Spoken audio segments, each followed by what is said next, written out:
Hi everyone, I'm Paul and thanks for taking a peek at my YouTube channel.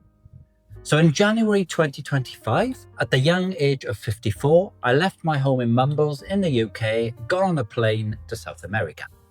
Santa Cruz de la Sierra, Bolivia to be exact. The plan was to be with my Bolivian fiancée Vanessa and to try something most people said I was too old to do.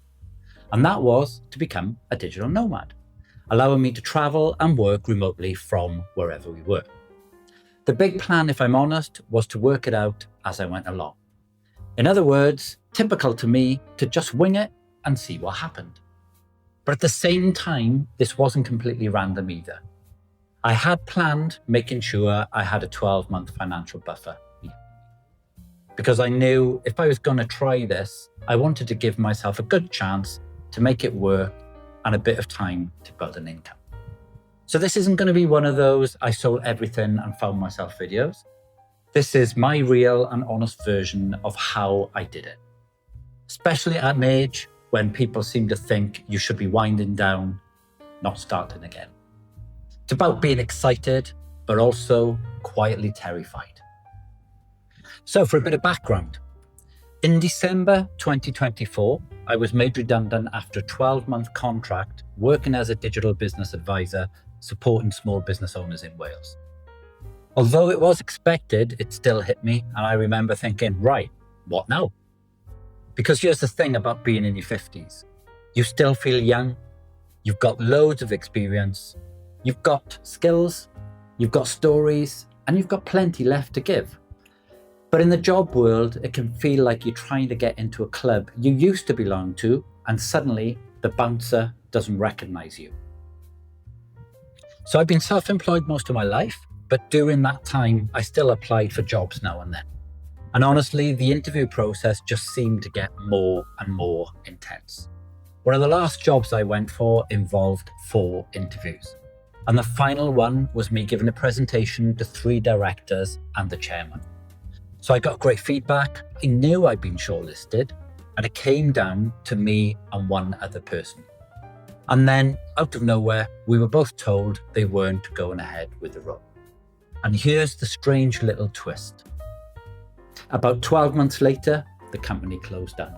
So maybe that one was the universe doing me a favor. But at the time, it still left me feeling really down and rejected.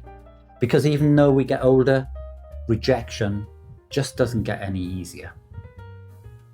So I think a lot of people in their 50s looking at a career change start asking themselves the same question. Do I keep trying to squeeze myself into the normal path, or can I build a new one? I've always been the kind of person who jumps at opportunities. Sometimes that's worked out really well, and sometimes it's been a complete disaster, believe me. But at least I feel like I've tried, and in doing so, I've learned a few things along the way. Change is scary, but it's also the thing that keeps you awake, keeps you curious, and keeps you young. And my change was this. I wanted to travel, I still wanted to work, and I wanted to build a life that felt more like mine again. So this is the start of my story, my honest story of becoming a digital nomad at 54. And in future videos, I'll share the things people always ask about, along with the harder, messier parts that don't always get talked about. Questions such as how I'm actually making it work, what I do for income while traveling, and what it really feels like emotionally to start again later in life. So if you're in your 50s or heading there, and you've had that thought, is it too late to do something different? Then stick around, because you're not too old, you're just not finished. And if you want to follow my journey and get involved, don't forget to subscribe and leave a comment. Thank you so much for watching. Oh, and PS, this is me pushing myself to do something new. So see you soon.